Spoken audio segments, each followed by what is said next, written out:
Welcome to the Go Reflect Yourself podcast, bringing you real strategies to cultivate the life and business of your dreams, full of freedom and fulfillment, starting from the inside out. Working hard and staying busy will only get you so far. To truly become happy, content, and who you're meant to be, we have to move beyond physical capacities and begin to look from within. We have to change our thoughts and our mindset into our most powerful assets, transforming you to take inspired action so you can become a better version of yourself and to have the life of your dreams. You are stronger than you believe. You have greater powers than you know. Hello and welcome to Go Reflect Yourself. I am your host, Heather J. Kreider, and I have a cold, or at least sinuses. I refuse to be sick, but it is my sinuses. So I'm coming to you today with an incredibly stopped up nose, and I apologize. If I have to stop and do some disgusting things, please forgive me right now. But I had so much, as always, to say, and I wanted to make sure that I put this together for you, stuffy nose and all. So really sorry about that. My sinuses usually do pretty well, but this weather's been really crazy and, well, it just got me. So I'm human, as we all are. But today I want to talk about a very important thing. The whole point of Go Reflect Yourself is to constantly look at how we can improve. It's not to beat ourselves up. It's never about beating ourselves up, but it's about having more fulfillment, which means joy and happiness and ultimately success. Now, there's so much information, and I've repeated this and I've said that, and I'm going to say it a million other times, but so far in my episodes, a lot of what I'm talking about very much overlaps. And it's because this stuff is really important. It's like building a foundation. That foundation has to be not only sturdy, but rock solid. We want to make sure that if there's any potential of instability or crumbling or some things that's weak, we want to really talk about those. So these first few episodes, and honestly, the next few things I have planned, are very, very similar in overlapping. Because if you can get one thing out of these, then it will be so worth it. And that is the goal. And it's not only the goal to continue to improve, but it's the goal to continue to improve our mindset, to improve our productivity, to improve our smile so we can help others and we can spread the message. And yeah, we can hold hands and sing Kumbaya. Sure, that's a great image, right? But it's not really about that. It's about your own internal fulfillment, because if you have that, you can't help but to smile. And guess what? That's contagious. All of it is. Your behavior is contagious, whether you believe it or whether you like it or not, and regardless of what your behavior is. If I'm in a bad mood, just think about the ripple effect of things. There's a beautiful book called The Butterfly Effect, and my daughter read it a few years ago. And one of the things that I've had my kids do, and sometimes it works better than others, but I pay them to read books and write reports on them. And not just a report where it's filling space. I mean, I'm saying, hey, if you're going to take the time to read a book, what did you really learn? What were the things that meant something to you? That's the point. And the reason I pay them is because I would rather pay them to do those things and fill their mind with positivity than to pay them to clean the toilets or to take out the trash. Now, I believe in chores, and I don't think that having kids do chores is a bad thing. But from what am I going to reward them for? That's just what we've decided in my house. But anyway, The Butterfly Effect was one of the books, the reports that my daughter did that really stands out because she still talks about it. And it's so beautiful because we sometimes forget how one thing can affect something 10 layers deep. If I have a really bad day and I yell at one of my kids and they don't understand it, they didn't do anything wrong, or maybe they did, either way, it doesn't matter. And then they take their frustration out on somebody else, or maybe their mindset gets in a bad place. Maybe they're just confused, and kids typically can't process emotions on that level, but it's a total ripple effect. Everything is.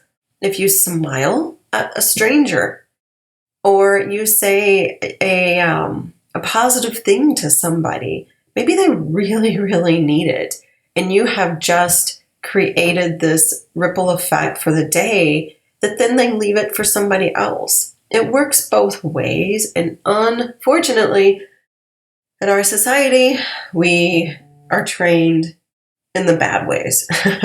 Media, everything we see is fear, doubt, frustration. It is things that leave us hurt sometimes, and really trying to find the bad stuff. And we don't want any more of that bad stuff. Now, the reality is that bad things happen, but it doesn't mean we have to let it affect us. And anymore, we have to guard ourselves harder against those things.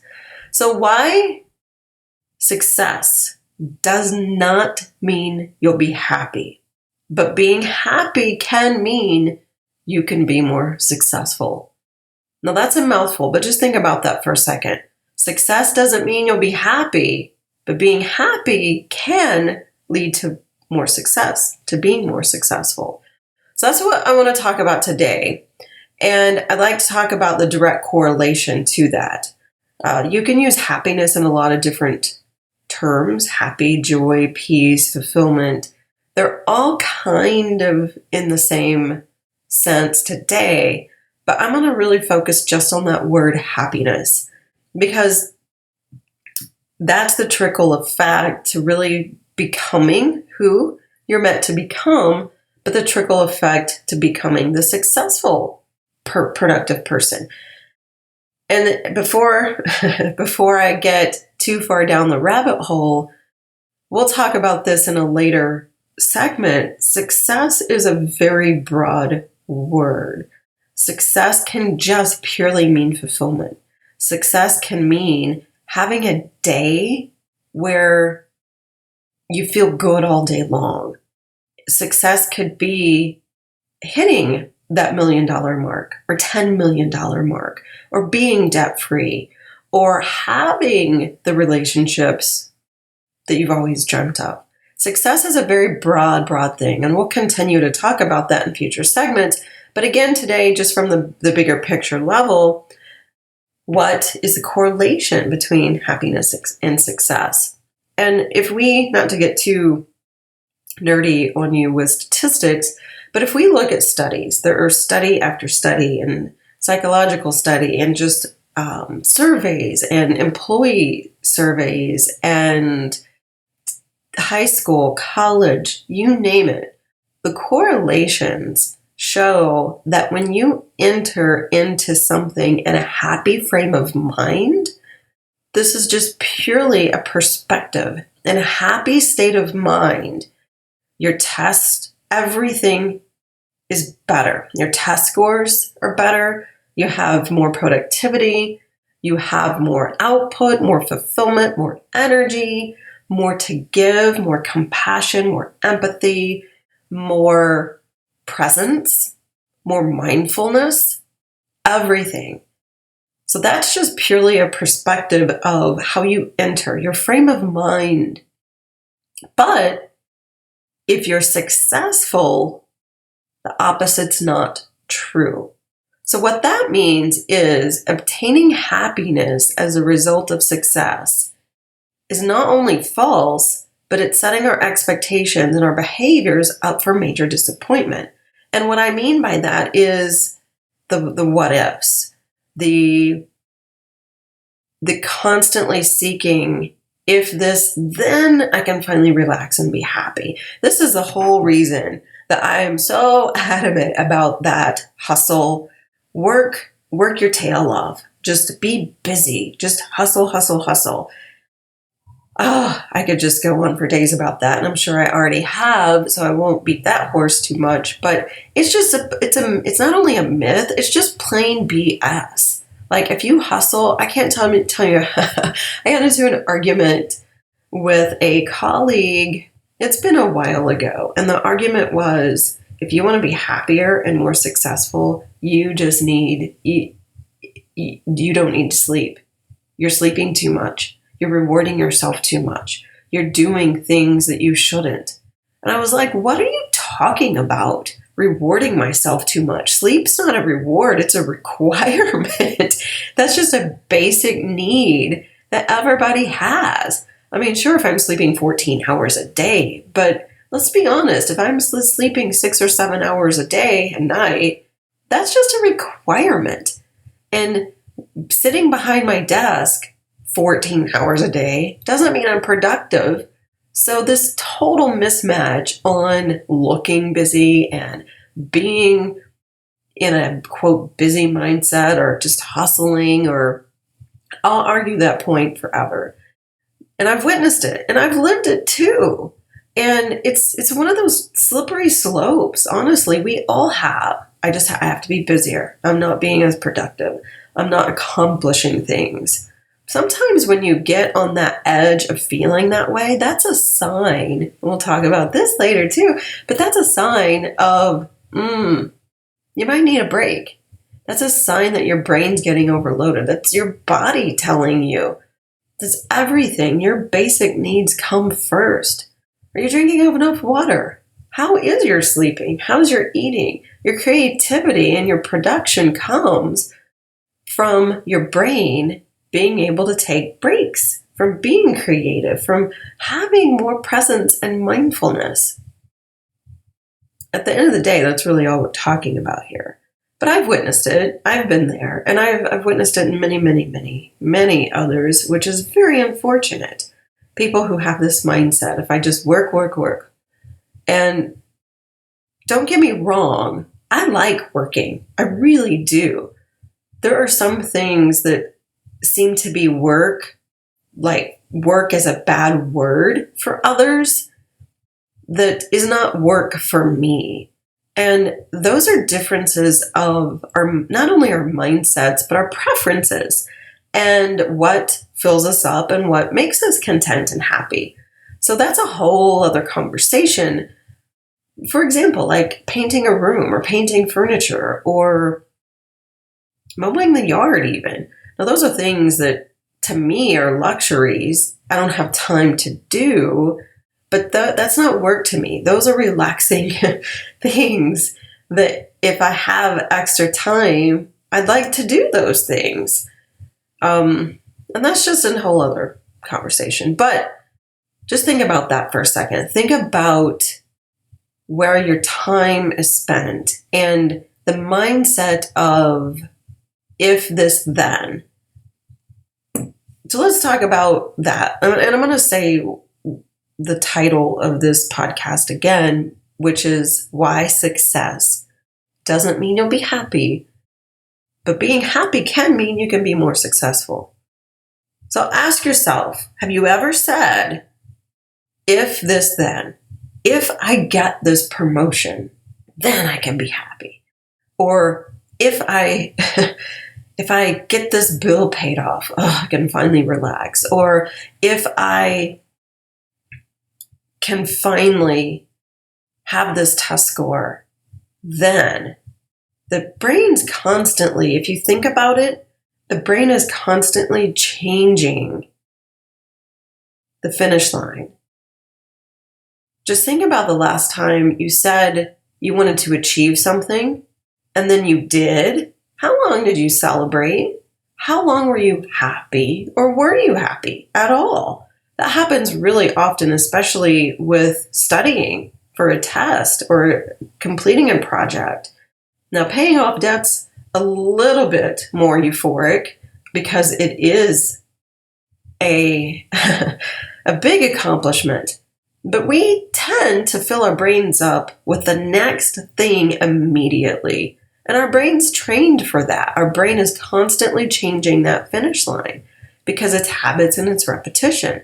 So if we achieve one thing, the brain's likely trained to immediately seek that next goal. Just think about it. If I get a good grade, then I'll be happy. If I finish that project, I can finally be happy. If I get this promotion, I can finally be happy. If I get that dream house, I can finally be happy. If I get that Maserati or Lamborghini or Tesla or Range Rover or whatever, then I can finally be happy. If I find my soulmate, then I can finally be happy. You get the gist of that. But is it true? Our brain tends to change that finish line because of our habits and our repetition, and it tends to change it pretty quickly. So here's the question. Does success, does achieving those things really mean happiness? If it were true, if that were true, if success created happiness, then depression, anxiety, those things would be declining instead of increasing.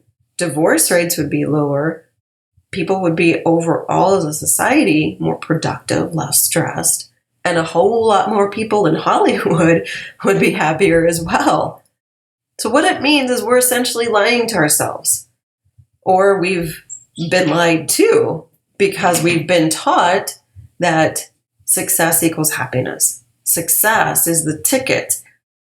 And yes, of course, we can slice hairs. Being successful is a good thing. But if that's the star on the mountain to being happy, that's when we're actually setting ourselves up for failure. And the reason, this is a scientific reason, and this is where I'll get a little bit more nerdy on you about that, but our brains repeat behaviors. We have behaviors which become habits. And I've talked about this a lot of our whole thought process, that our thoughts, what we think, what we believe, what we feel, becomes what we do, becomes our actions, becomes our results. But inside of there's a lot of habits because of our behaviors. And if our brain actually repeats things enough, then it becomes a habit. And then your brain views the world through that habit or through the behavior that habit is, which often can be distorted. Your brain can view the world in a distorted way because of the lens that it's viewing it from. Even if the habit or the behavior or the thing that keeps being repeated is unhealthy or unproductive. Now just think about that for a second. And it sounds like a no-brainer, no pun intended there. But the way we view things, this is really the point. I'm trying to get to that.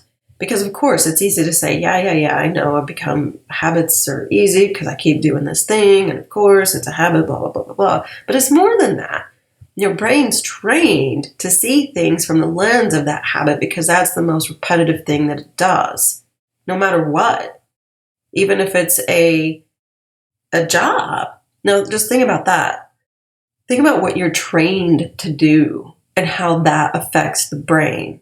For example, if you're an auditor of any kind, really, heaven forbid being a tax auditor, which is probably one of the most meticulous in trying to seek errors and problems, but that's all an auditor is doing, is looking for mistakes, or somebody who's constantly analyzing or viewing risk or trying to see risk analysis, or a safety officer, or law enforcement. Law enforcement are constantly trained to be suspicious and to seek out, to look for negative behavior. Just think about what you're trained in. Now, those things aren't bad. I'm not saying that those are negative things. It's just the patterns that your brain gets in. And then that can lead to the lens that you see your daily life. So once your brain continues down that path and you see those things and you look at your daily life through those lenses, if you will, and from the perspective of the habit, then you get stuck. So just think about this for a moment. When you start your day off with I'll call it the negative media train, you start your day off looking at the news for, who knows, just the worst. It's so hard to find good news. So I think news immediately assumes negative because most often it is. But if you start your day off looking at the news, first of all, statistically speaking, 3 minutes of reading headlines or 3 minutes of a story that's really negative has a 28 to 30, just call it a 30% chance that your day is going to end badly. At the end of the day, you have a 30% chance of saying, my day was bad, because you started it off with just that 3-minute negative story or headline. It's all it takes. So just imagine if you surrounded yourself by 30 minutes, how much that distorts your view for that day. But it's there. The point is, if you start your day off, the perspective that you do start your day off is the lens that your brain tends to stay latched on to. Now, again, there's always outliers, and depending upon your job and what you're doing, there's habits, of course, blah, blah, blah. But that's the distorted view. That's the lens that you start with, which means you're missing out. Our brains do this trick to us because our brains are trained for survival. Our brains are trained to seek this behavior, but we're missing out on opportunities for growth and enjoyment. That's why mindfulness becomes so important, to constantly break that pattern and to take a moment, even if it's 30 seconds, to touch a leaf and appreciate it. But think about that behavior. We become experts at scanning our environments. We look for threats. We look for things that can harm us. There's a certain level of effectiveness, of course, but not in all situations. It's not necessary, but that's how we're wired. And then these habits and these muscle memories, it's a constant scanning that we do. And our brains become this thing that blocks us from joy and gratitude and pleasure. It misses out on processing the positives. So, that seems really heavy, right? It seems like, oh my gosh, this is horrible. But it's not. You're not alone. Don't feel bad. We're all in this situation. Even the most productive, happy people have to constantly combat this. Some just train themselves a little bit more effectively than others. So don't feel bad. Now, let's talk about what to do. What can you do? And there's a lot you can do. And I'm not gonna just bombard you and blast you with the things that you can do.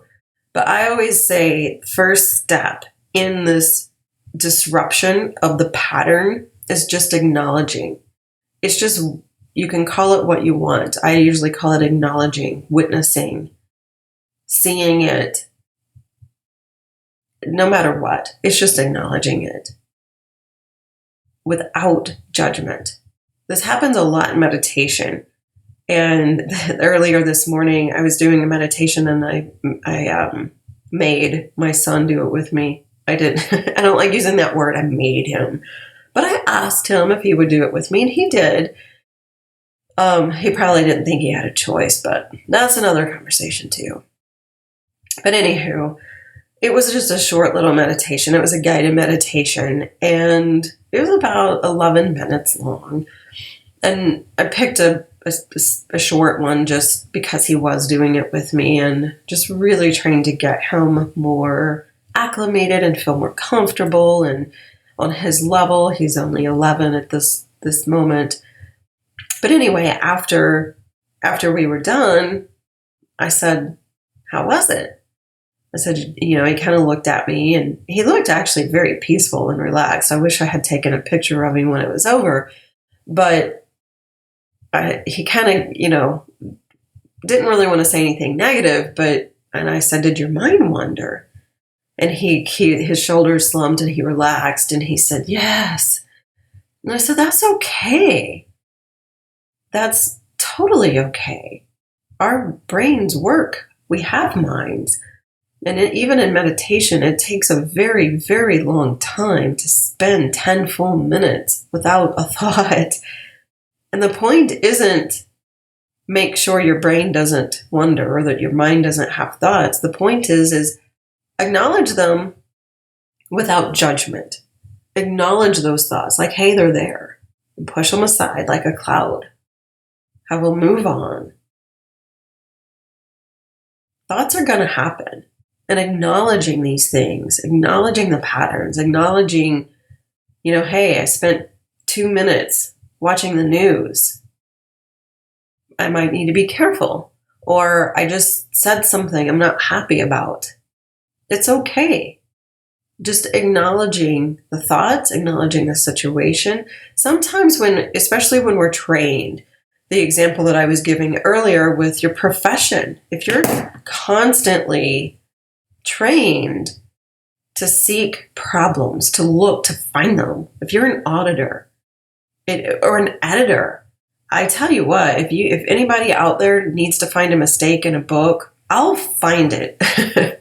My brain is trained first, and I did not intend on this. I find more mistakes in books, best-selling New York Times published books that have been through many, many editing processes. If there's a mistake, I'll find it, because that's partly how my brain has been trained. I'm an accountant by education, and I've been on this journey of personal development, which sometimes can constantly seek what's wrong in situations. And that has served me very well.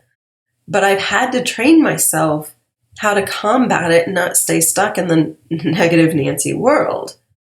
But depending upon how you're trained, you may seek these things naturally and you not know it and you don't recognize it, or point out in your mate or your spouse or your children the one thing that they did wrong all day long, because that's how your brain is wired. It doesn't mean you're a bad person. It doesn't mean you're a horrible parent or spouse or significant other or teacher or whatever. It's just a behavior. So acknowledging it first and foremost. A lot of you may follow Shawn Achor, a positive psychology expert. He has a lot of wonderful books about happiness. And the spin that he puts on this next thing, I think is really, really powerful. And I talk about this often. One of the things that you can help do that can dramatically improve your joy and your success because of happiness is gratitude. Now, this seems very, if you've followed me or most other positive psychology experts or mindfulness experts or any type of self-help, it's very common to talk about gratitude. That's not a new thing. But here's one spin, and I'll be honest, this is partially from Shawn's research, but here's a spin about gratitude that I think is very powerful. And I'm a big believer in journaling your gratitude. And it's one of the things, a trick I use if you wake up and you can't go to sleep, is count down from 10 the things that you're grateful for. Typically, you fall asleep pretty soon. And if you get through all 10 and you haven't fallen back asleep, take a little walk around the house and then lay down and try to do it again.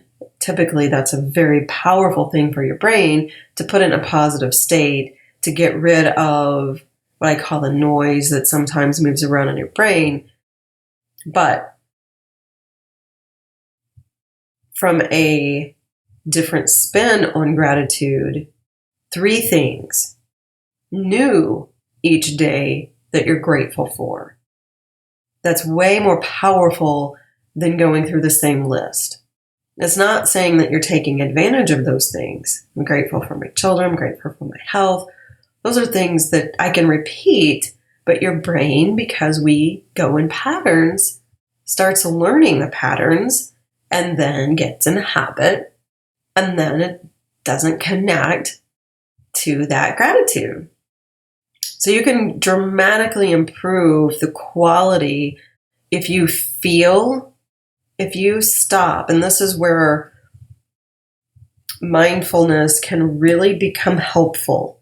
Write down one thing that you're grateful for, one new thing. And then as you write it down, really just feel it.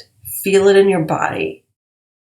So today, a new thing might be that I've not thought about or have not looked at, that I'm very grateful for my desk mat. And I'm looking at it right now and it sounds really silly, but I really am. I have several computers on my desk and I have this giant mat that's kind of cushy, and my mouse glides over it easily and it feels good and it protects my desk. And that's a very simple thing. But if I just stop for a second, I take a deep breath and I just think about that. And in my body, I can just feel it.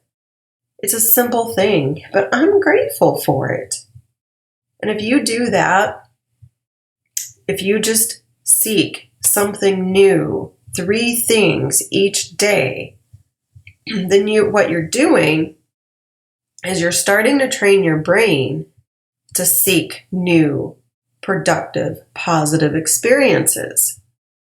And then if you connect your body to it and you think about it for a second, how you feel, why you're grateful, then it sticks and it becomes a productive habit. And those are good things. It doesn't have to be luxurious things. And your brain can't identify, actually, between me being grateful for my desk mat or grateful for my kids' health, which is on the opposite end of the gratitude spectrum for me. My brain actually cannot differentiate between the two in terms of severity. My heart can, of course, but my brain can't. And that's the point of you really connect to it. And the more things that you're really, truly, genuinely grateful for, you're going to feel it. And that really then triggers your brain to connect to that feeling. So it could be the air. It could be the sunshine. It could be the clouds. It could be the rain. It could be the sky. It could be your shoes. It could be your computer, your desk, your shower, hot water, air conditioning, heat, pictures on a wall, light bulbs, big, small, it doesn't matter. Just pick 3 new things every day that you're grateful for and take time. This is not a long exercise. You can do this in 2 to 3 minutes. So here's my big, bold claim, and I'm going to have that as the tip of the day. And now it's time for the Go Reflect Yourself tip of the day. 2 to 3 minutes a day, without a doubt, can dramatically improve your joy, your happiness, which ultimately leads to success. So happiness at that point is a choice because you are taking the time to acknowledge 3 new things. So write down 3 new things that you're grateful for. Scan something each and every day. Write it down, take 2 to 3 minutes, and just really think about why you're grateful for that thing and give yourself time to really feel that. If you can do this consistently for 21 days, you're training your brain. 21 to 28 days would be better. But the longer you can do this, you're training your brain to seek new, productive, positive experiences. You're breaking that cycle of going down paths of negative Nancy. And you're able to combat things better when they come your way. This is one of many, many ways that can help break these, I'll call them negative mind habits. But more importantly, this is one of many of the tactics that you can do on a daily basis that can help start to frame and learn to seek happiness. All right, we've made it. Yay. Thank you so much. I really, really am sincerely grateful for you. There's so many options out there, and for you to spend this time with me, I'm very grateful. So I think I've rambled long enough today, and I've lasted this long without any major episodes with my sinuses. So I'm going to close here on a good note. Good luck to you, and we'll see you next time. Thank you so much for listening to this episode of Go Reflect Yourself. For more inspired action or to stay in touch, head on over to GoReflectYourself.com. You can also follow me on Instagram at #HeatherJKreider or HeatherJKreider.com. Until next time, this is Heather J. Kreider challenging you to go reflect yourself.